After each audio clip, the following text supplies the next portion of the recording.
So let's go right at it. We have solved the Laplace equation on the rectangle with one side being non-trivial boundary condition. Let's try to change the boundary conditions. Let's first change in such a way that both sides are non-trivial boundary conditions. So also at x equal to 0, the side of the rectangle has a non-trivial boundary condition. Then most of the previous derivation still follows, because we can still do separation of variables. We can still write it as the fraction of x second divided by y equals minus the fraction of y second divided by y, still equal to plus k squared. And the Sturm-Liouville problem on y still holds in the same way. So that has the same solution. That gives us the same eigenvalues. That gives us the same solution up to two constants of x. So xn is, as before, an times hyperbolic sine of knx plus bn hyperbolic cosine of knx, with yn being sine of kny and kn being n pi divided by b. And because of the linearity of the Laplace equation, as before, we can write a solution, v, is an infinite sum of the multiplication of xn and yn. Before we proved that xn times yn in this format did satisfy the trivial boundary condition at the bottom and at the top of the rectangle, but wasn't satisfying yet the boundary conditions on the two sides of the rectangle. And that's great, because that's the only thing that changed from the previous example. So we have again this freedom to choose an and bn to fit the boundary conditions. So that's what we're going to be doing. We're going to be imposing boundary conditions. And on the first side of the boundary condition, as before, hyperbolic sine is equal to 0 at 0, so the term depending on an disappears. And we're left with f tilde y, the boundary condition on the left side of our rectangle, being equal to an infinite sum of bn times sine k and y. Sine k and y being the eigenfunction of the Sturm-Liouville problem. So this is a sum of coefficient times something that is orthonormal with respect to the base. So we can solve bn as the inner product of f tilde times sine k and y divided by the inner product of sine k and y times sine k and y, where the inner product is the standard inner product between 0, y is going from 0 to b. So it's the inner product is the integral from 0 to b of f times g. So this fixes the first set of unknowns of our solution. bn's are now fixed, known in some way. So we can go and try to fix an. So the second boundary condition that we have is that f of y is equal to v computed at x equal to b and y changing. And this is an infinite sum of an hyperbolic sine computed at k and b plus bn hyperbolic cosine computed at k and b, all of this multiplied by sine k and y. Y still ranges free. And because of the same reason as before, sine k and y are all orthogonal. We haven't normalized it. But then we can write an hyperbolic sine k and b plus bn hyperbolic cosine k and b, that is the coefficient of sine k and y. All of this coefficient, well, is equal as to inner product of f of y times sine k and y divided sine k and y times sine k and y. But the only unknown in this equation is an, so we can write it as a solution. We can explicitly write the solution. Let's change boundary conditions even more. So let's throw away all the trivial boundary conditions that we have and place on every side of our rectangle some non-trivial boundary conditions. So on the two vertical, there is a mistake in the slides, on the two vertical axes, f1 depends on y and f2 depends on y, and we're fixing u equals to this f1 and f2. And on the two horizontal axes, we have a boundary condition that is g1 equal to g1 function of x and g2 function of x. So now all directions are non-trivial. But again, by linearity of the Laplace operator, we can write that u is the sum of a component v and a component w. Both v and w solve the Laplace equation, but with different boundary conditions.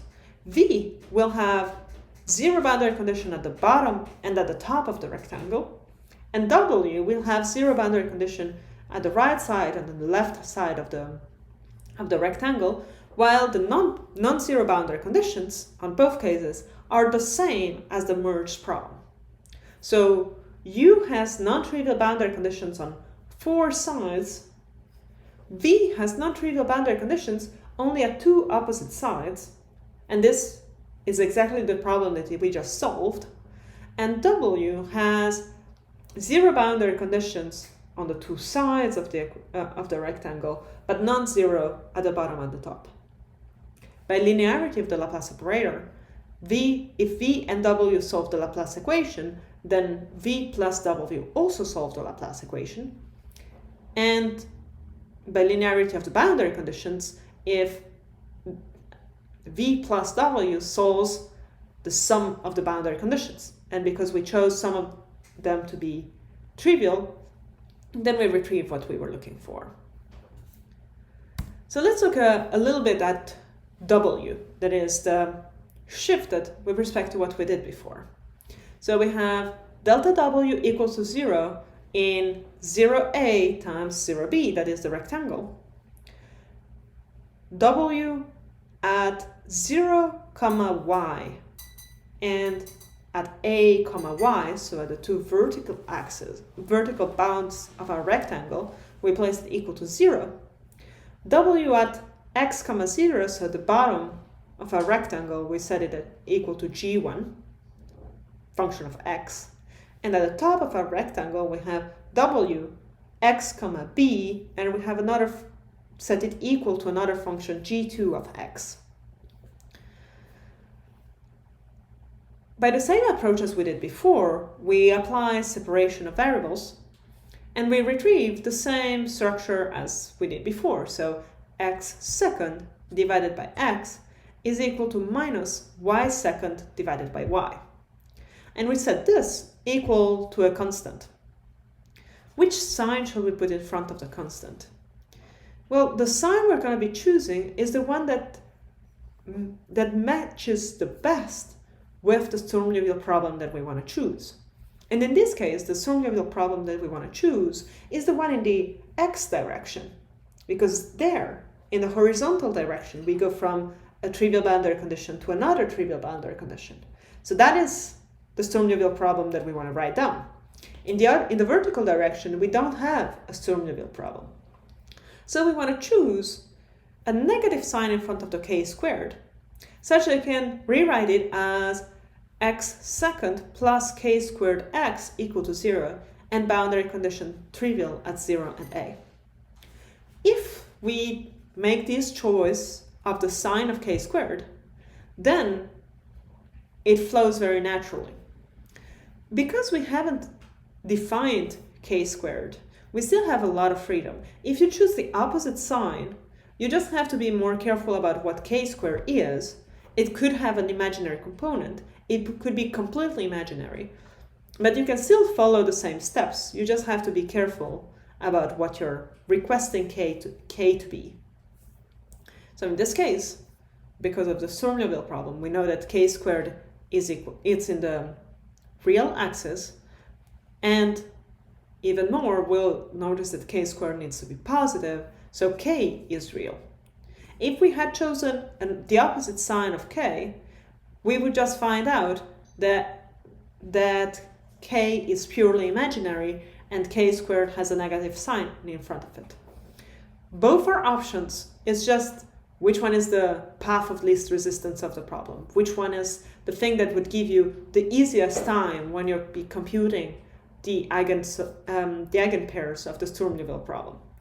So when you're choosing which constant fits in your separation of variable fractions, what you have to think is thinking one step ahead, thinking in which direction you want to solve the Sturm-Liouville problem, and then choosing the right sign in front of k-square that matches the direction in which you want to solve the Sturm-Liouville problem.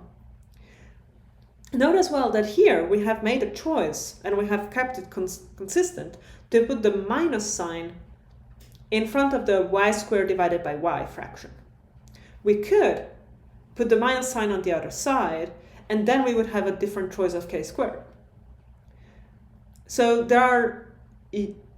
it's not a good idea to just learn by heart which sign should fit in front of k squared. You just have to match it with the conventions that you're using of where to put the minus sign and the boundary conditions that you're finding yourself in. So it's a tricky choice. Any choice you do will give you the right result, but one of the two will give you an easier time getting there. And in this case, it's choosing a negative k squared.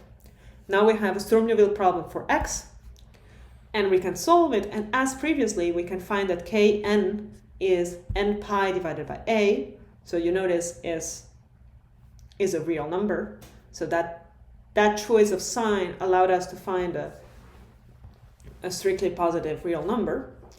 Then the associated eigenfunction is sine knx, and we can write w as an infinite sum of the eigenfunction we just found times the solution of the other part of the equation, that is the one that gives us hyperbolic sine and the hyperbolic cosine.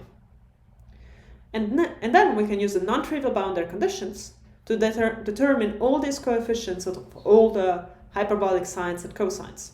We're going to start by applying the boundary condition at y equal to 0.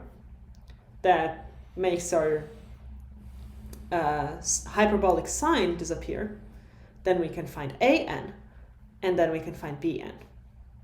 I think I switched the order in which hyperbolic sine and cosine appear, but this is another of those things that just depends on the convention that you're using at the moment, so you have to be careful.